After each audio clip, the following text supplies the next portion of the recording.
아마 오늘날처럼 이렇게 극명하게 나누게 하고 또 나누어 살 수밖에 없는 이 세대가 일찍이 없었습니다.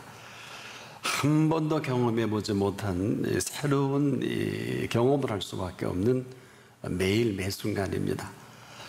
어찌 보면 모든 시간이 멈춰져 있는 것 같고 또 마비가 되어 있는 것 같은, 그러면서 우리 인간이 할 수 있는 그 능력의 한계 상황을 아주 극렬하게 드러내 보이시는 때가 아닐까.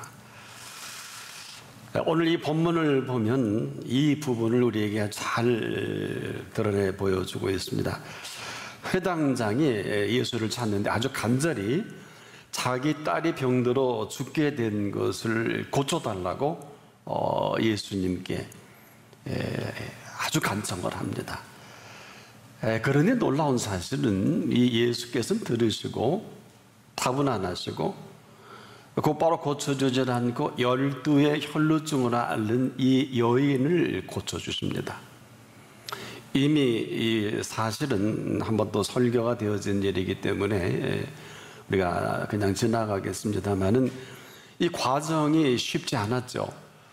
그런데 이 고치는 이 사이에 이 시간이 지체되자 한 사람이 달려와서 그 사이에 그만 그 딸이 운명을 하게 됩니다. 자, 죽기 전에 살려달라고 예수님을 찾았는데 죽었어요. 아무 소용이 없게 된 것입니다. 당신의 딸이 지금 죽었으니 더는 예수님을 괴롭게 하지 말라는 것입니다. 그런데 놀라운 사실은 여기 예수님이 이렇게 답합니다. 두려워 말고 믿기만 하라. 그리야 하면 딸이 구원을 받으리라.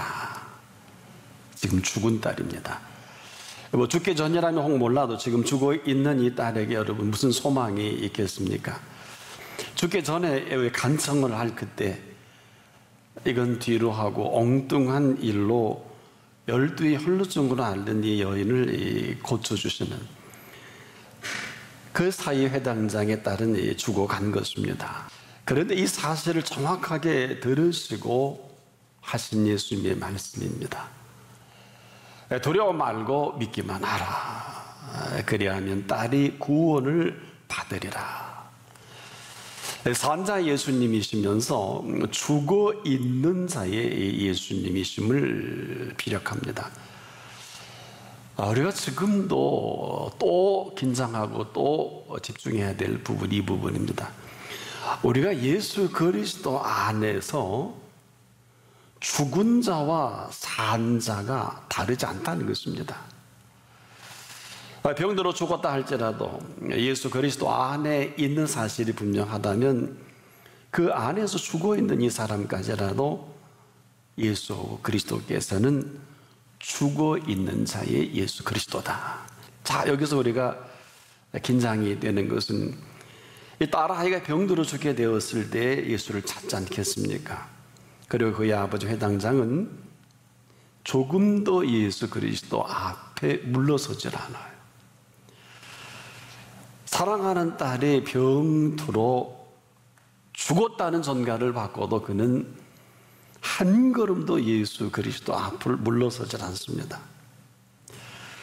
바로 예수 그리스도 앞에 있는 회당장이다.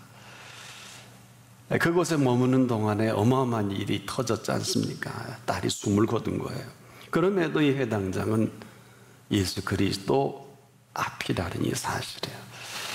웬만한 사람 같았으면 아마 이 전가를 듣고 냅다 달려갔을 거예요. 이건 본능적이고 이건 다 그렇게 삽니다. 많이 그랬다면 할 게 뭐 있을까요? 장례 치를 일밖에 없을 거예요. 장례 치르는데 예수님 찾을 이유가 없어요. 바로 이 점입니다. 오늘 우리가 이러한 일을 우리가 당했을 때 정말 우리는 어떤 액션을 취할 것인가? 이 회당장이 참 생각이 많았을 것입니다. 그런데 놀라운 사실은 회당장만 복잡한 게 아니라 예수님은 모르셨을까요? 아마 이 일이 있은 이 과정을 통해서 물론 예수님은 12의 혈루증을 앓는 여인을 고쳐주십니다만 늘 그 눈길은 회당장을 바라봤을 거예요. 그 눈빛이 또 그 액션이 어떨까 하고. 왜일까요? 예수님은 회당장도 알고 그 딸의 병으로 죽어가는 것도 아시고, 그러면서 12의 혈루증을 앓는 여인보다 시급하지 않기 때문에 사실은 예수님은 좀 이 모든 것을 미루신 것입니다. 그러면서 긴장하는 거 회당장이 아니라 예수님이에요. 병상에 지키던 사람이 와서 딸의 사망 소식을 전할 때 그대로 예수님이 이렇게 말씀하시지 않습니까? 두려워 말고 믿기만 하라. 그리하면 딸이 구원을 얻으리라. 이 말씀 속에는 죽은 딸이 살아난다는 것이 아니라 구원을 얻으리라 하신 것입니다. 사실 이것은 상상할 수도 없는 영역입니다. 근데 이렇게 정리해 놓고 보면 역시 예수님이시고 역시 회당장이 아니냐. 이는 병들어 죽어가는 딸, 이것도 사실이고요. 또 딸이 구원을 얻어야 되는 것도 또 사실 아닙니까? 그런데 이 생각은 예수님의 생각이지 보통 사람이나 회당장은 이해할 수가 없는 것입니다. 감히 상상할 수도 없어요. 회당장은 딸이 이 죽을 병에 살아나기만을 원하신 거지 구원을 얻으리라 이것은 상상도 못했을 것입니다. 근데 지금 죽었습니다. 죽은 사람이 무슨 의미가 있을까요? 근데 이 사실이 예수 그리스도 앞에서 일어난 이 사실이라는 것입니다. 죽을 병을 고쳐주실 뿐 아니라 그를 구원까지도 생각하신 이 예수님 앞에서 펼쳐지는 그 세계. 지금도 우리만 알아듣지 못하지 아마 예수 그리스도께서는 같은 말일 거예요. 무슨 얘기냐? 구원을 얻을 사람이 구원을 얻은 사람답게 사는 것이 당연한 것이에요. 우리가 구원을 얻었을 때 구원을 얻은 사람답게, 이 부분입니다. 아마 이 회당장 야이로에만큼은 이 비밀을 아마 알리고 싶었던 마음이 아니냐. 이 시간과 모든 과정은 상당히 의도적입니다. 어찌 보면 예수님의 모략이시다. 보세요. 사는 사람 죽을 때까지 내버려 둔 거 아니에요. 세상의 해 아래 예수님이신데 죽어가는 사람을 살려 있는 게 맞지 죽도록 내버려 둔 거 아니겠습니까? 어떻게 보면. 그런데 문제는 우리가 병들어 죽어가는 이 사람을 살리기보다는 병들어 죽게 만든 후에 이 죽은 사람을 살릴 뿐 아니라 그 구원까지도 생각을 하신 예수님입니다. 참 깊고 또 깊은 예수님의 이 모략이 아닐 수가 없어요. 자, 우린 단순하게 죽을 병이 꼭 나야 되고 우리가 기도를 해도 그렇고 모든 문제가 반드시 해결돼야 하는 여기에만 우리가 집착하는 게 또 상식이지 않겠습니까? 그런데 예수님 보시기에는 그렇지가 않아요. 자, 이 죽을 병을 고쳐 주시는 것은 많은 사람들에게 행한 일이기도 합니다. 그런데 이 죽을 병을 고친 사건뿐 아니라 구원까지도 생각하신 이 예수님의 속내. 자, 우리가 지금 안타까운 것은 우리의 생각의 한계로 인해서 지금도 그 많은 예수님의 능력을 참 많이 제한하고 있어요. 한두 가지가 아닙니다. 자, 모든 일은 우리가 보기에 그런 것이고 응답이 돼야 되고 이렇게 돼야 되는 것도 많지만 예수님 보시기에 어떠냐? 어떻습니까? 예수님이 보시기에는 그렇지 않은 일들이 한두 가지가 아니에요. 우리가 범사가 그렇듯이 우리가 살아가는 삶의 현장만 해도 결코 우리가 살아가는 삶의 현장이 아니지 않습니까? 이 얘기는 우리만 살아가는 현장이라면 이렇게 사는 게 맞지만 이 가운데 예수께서 함께 살아가는 삶의 현장입니다. 이 얘기가 무슨 얘기일까요? 바로 예수께서 함께 살아가는 범사라는 얘기입니다. 그러니까 지금 우리가 사는 범사는 범사가 아니라 하나님이 친히 통치하시는 범사입니다. 이것은 부활하신 예수 그리스도께서 지금도 이 부활의 생명으로 우리 가운데 살아가게 하시는 그 범사를 만나게 하시는 범사다. 지금도 마찬가지예요. 예수께서 이 땅에 오셨을 때 로마 황제가 마음대로 통치하라고 이 세상에 오신 게 아니에요. 저 여우 헤롯이 마음대로 왕 노릇하라고 오신 것이 아닙니다. 지금도 세상 통치자들이 마음대로 통치하게 하시기 위해서 예수께서 이 땅에 오신 것이 아닙니다. 한 번은 부자가 돈도 많이 벌고 재물도 잔뜩 쌓아놓고 이제 하나님 없이 내가 마음대로 살아보겠다. 어떻게 하셨는지 누가복음 12장 16절로 21절에 보니까 예수께서는 영혼을 도로 찾겠다고 말씀하십니다. 이것은 영혼의 소유권이 예수님께 있다는 것입니다. 매우 우리가 조심하고 또 조심해야 될 부분입니다. 우리가 우리 주변을 살펴보면 우리 주변 나라들의 흐름을 통해서도 정세를 보고 지도자들을 보면 시간을 지나놓고 보면 결코 자기 마음대로 되는 노릇이 하나도 없는데, 사실 이 부분은 저나 여러분의 신경을 쓰지 않아도 괜찮은 것은 지금도 생명의 소유자께서 오늘 밤이라도 그 영혼을 도로 찾으면 거기까지입니다. 이것은 지금도 아주 심각한 부분이 아닐 수가 없어요. 우리가 건강하다고 자랑할 것도 아니고 우리가 병약하다고 걱정할 필요가 없는 것은 우리 모두 예수 그리스도 안에 있다면 아무런 문제될 게 없습니다.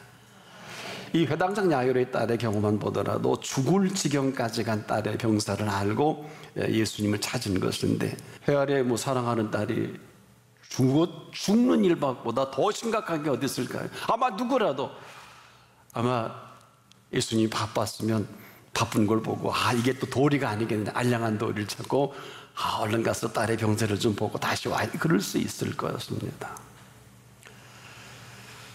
그런데 놀라운 것은 이 회당장이 예수님 앞을 떠나지 않을 때 과연 예수님이 그 딸의 병으로 죽어가는 것을 몰랐을까요? 그렇지 않습니다. 아마도 긴장한 것은 이 부분일 거예요. 혹시 회당장이 흔들리지 않을까? 네가 나를 믿고 나름대로 또 예수님은 회당장을 신뢰한 부분이 있는 게 아니냐.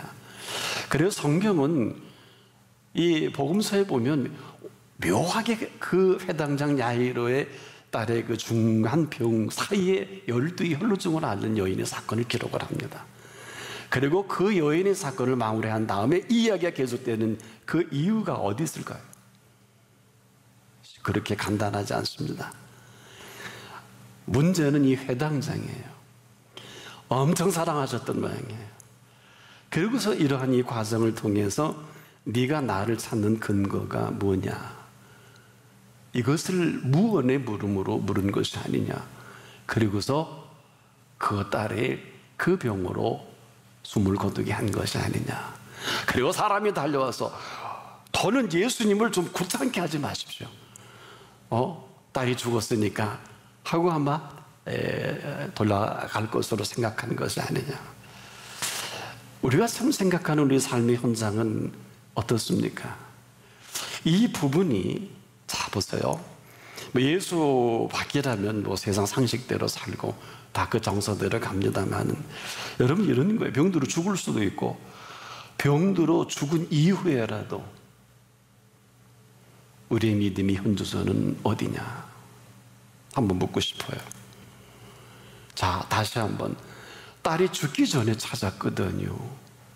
근데 그 시간에 다른 일을 하시고 12의 혈루증을 앓는 여인을 고쳐주는 사이에 자기 딸이 죽었어요. 그러면 게임 아웃된 거 아니에요?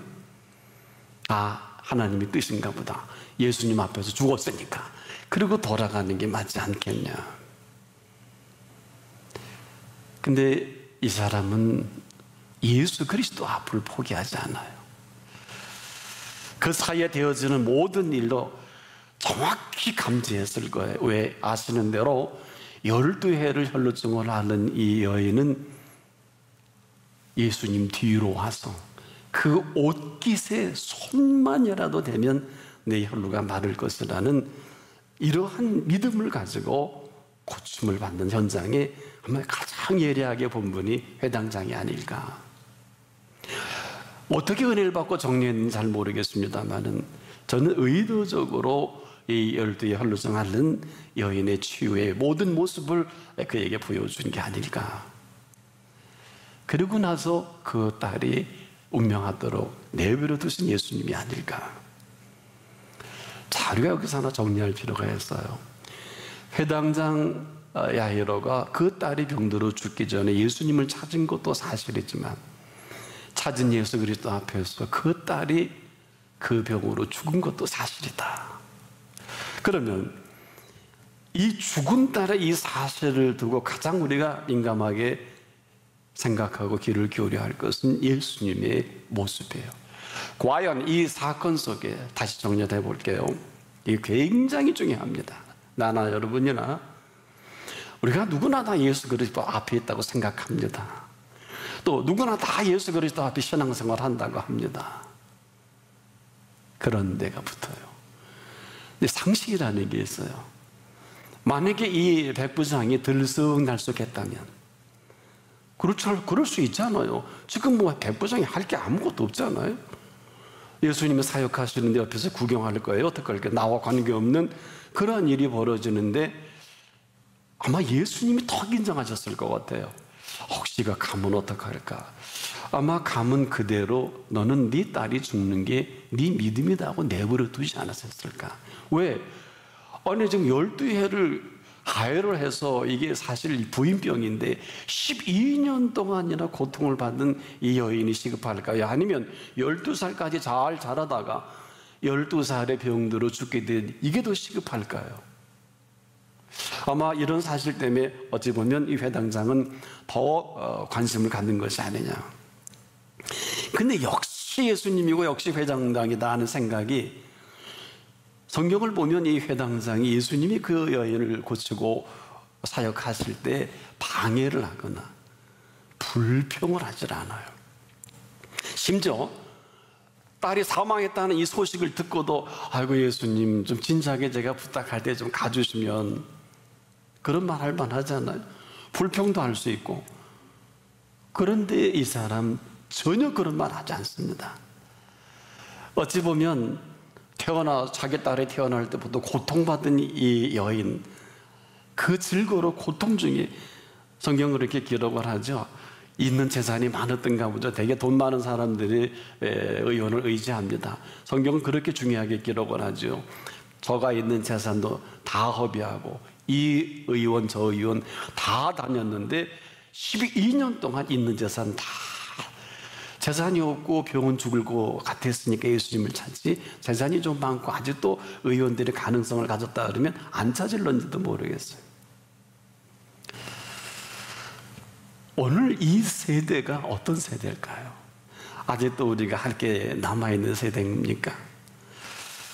네, 저는 오늘 이 사건을 보면서 참 우리 그리스도인들이 오늘의 세대를 어떻게 응답을 해야 하는가라고 물으시는 것 같아요. 노아의 홍수의 물로 이렇게 세상을 쓸어버렸을 때 8식구만일 때 우리는 그냥 옛날에 노아라는 분이 그런 일이 있었나 보다 하고 생각을 할 수밖에 없잖아요.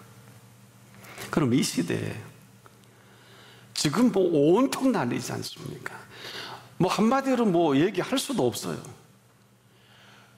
뭐 전 세계를 경찰국가로 움직이는 미국이라든지 뭐 선진국도 없고 후진국도 없고, 우리나라의 이 모든 실체 속에 가장 중요한 것은 하나님을 모르는 사람들이 아니라 예수를 나의 구주, 나의 하나님으로 모셔드린 그리스도인과 지도자들이 아닐까. 여기 이런 상황 속에서 우리는 상황에 맞게 딸아이가 죽을 병을 걸렸으니까 거기 열심히 치료하고 거기에 대처하는 쪽으로 가는 게 맞지 않을까? 아니면 이미 사건이 터졌으니까 이 사건을 가지고 예수 그리스도 앞에 왔다면 우리는 그 앞에서 예수님이 무슨 말씀을 하시든지 말씀하실 때까지 한 걸음도 한순간도 그 눈빛이나 그 앞을 떠나지 않는 게 맞지 않느냐. 왜 이런 생각을 하냐면, 자, 예수님 찾았어요. 얼마나 믿음이 좋아요. 12의 할루증을 하는 여인을 고치는 과정도 은혜가 됐을 것입니다. 근데 고치자마자 사람이 와서 당신 딸이 사망했다는 거예요. 얼마나 심장이 멎을 것 같아요. 표정 관리도 어려웠을 것입니다. 예수님, 다녀올게요. 이상한 보고도 할 수 있는데 놀라운 사실은 이 사람은 그런 말 하질 않아요. 참 회당장이고, 이 사실 앞에 아마 그때까지 긴장하고 지켜보던 예수님이 아마도 제가 보기에는 그만하면 회당장이 예수님 마음에 드는 것이 아니냐. 왜? 이제는 상황 정리를 하시는 거예요. 두려워 말라. 여러분, 누가 이 얘기를 하느냐가 중요해요. 자, 두려워 말고 믿기만 하라. 그럴까? 여러분에게서 믿음이 현주소는 어때요? 아니, 두려워 말고 믿기만 하라? 아멘 그러고 할 일 다 할 거예요. 그리고 들쑥날쑥 할 거예요. 할 일 다 할 겁니다. 예수님 앞에서도 딸이 죽는 거구나, 하나님의 뜻이구나, 얼마든지 그럴 수 있지 않을까요? 하나님의 은혜 안에서 이런 일이 얼마든지 벌어질 수 있다고 나름대로 재해석을 하지 않을까요? 만약 아니라면 어떡하실래요? 수많은 사람들이 범사에 대한 설교도 하고 범사에 대한 신앙의 정리도 합니다만, 이건 자기가 만든 범사예요. 하나님의 범사는 그렇지 않습니다. 우리가 다시 한번 우리의 모습을 주님 앞에 정난하게 드러내 놓을 때가 아닌가. 어떻게 하실래요? 딸이 병들어 죽게 생겼으니까 열심히 치료하고 열심히 여기 매달려서 예수님께 보고만 하고 그리고 떠났다면 그는 딸아이를 장례를 치르는 게 맞습니다. 딸아이 장례 치르고 예수님 찾을 필요가 있을까요? 하나님의 뜻인가 보다. 놀랍게도 예수님은 이걸 허락질 않으셨어요. 여러분에게 있어서 믿음은 어떤 겁니까? 사랑 안에는 두려움이 없습니다. 온전한 사랑은 두려움을 내어 쫓습니다. 이게 사실일까요? 사랑 안에는 두려움이 없고 온전한 사랑을 두려움을 내어 쫓나니 두려우면 형벌이만이라. 요즘처럼 우리의 신앙의 정체성을 아주 분명하게 묻고 답을 할 때가 일찍이 제 생에도 없었어요. 저도 한번 고비를 넘겼다니까요.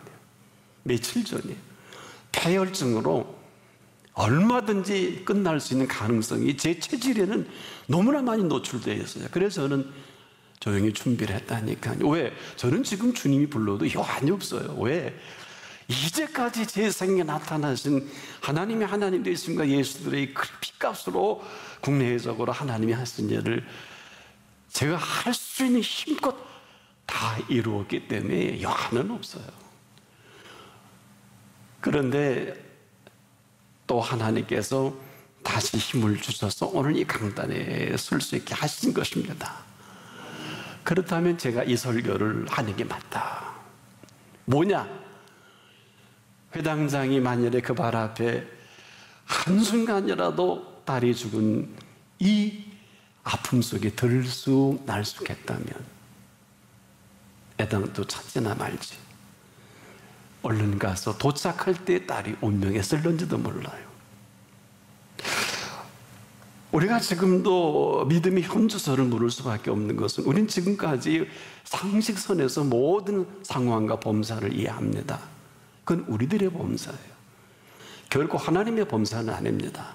하나님의 범사에 부활하신 예수 그리스도의 생명의 통치가 있습니다. 잊지 마십시오. 범사는 하나님이 하시는 일입니다.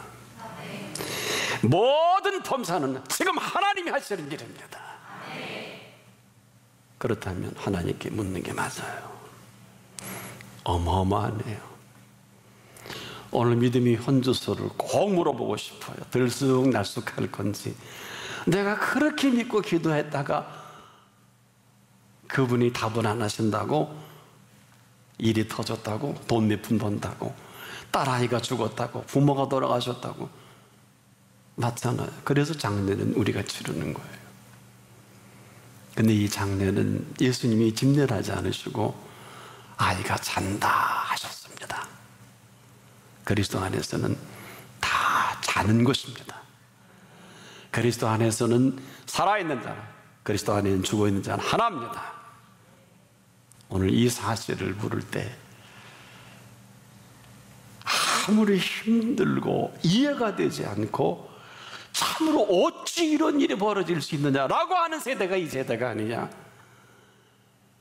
그렇다 할지라도 어차피 찾은 예수 그리스도 앞이 맞다면 그분의 말씀이 떨어질 때까지 기다리십시오. 아니, 떠나지 마십시오. 그래야 두려워 말고, 이 얼마나 두려움이 얼마나, 전 세계적으로 두려워 말고 믿기만 하라. 이 말을 뒤집어보면 100이면 100 다 믿지 않고 살아갑니다. 오늘 여기에 답을 할 때가 됐어요. 내가 그 앞이냐, 아니면 situation, 상황이냐. 이제라도 그 앞에 살아가는 여러분이길 축복합니다.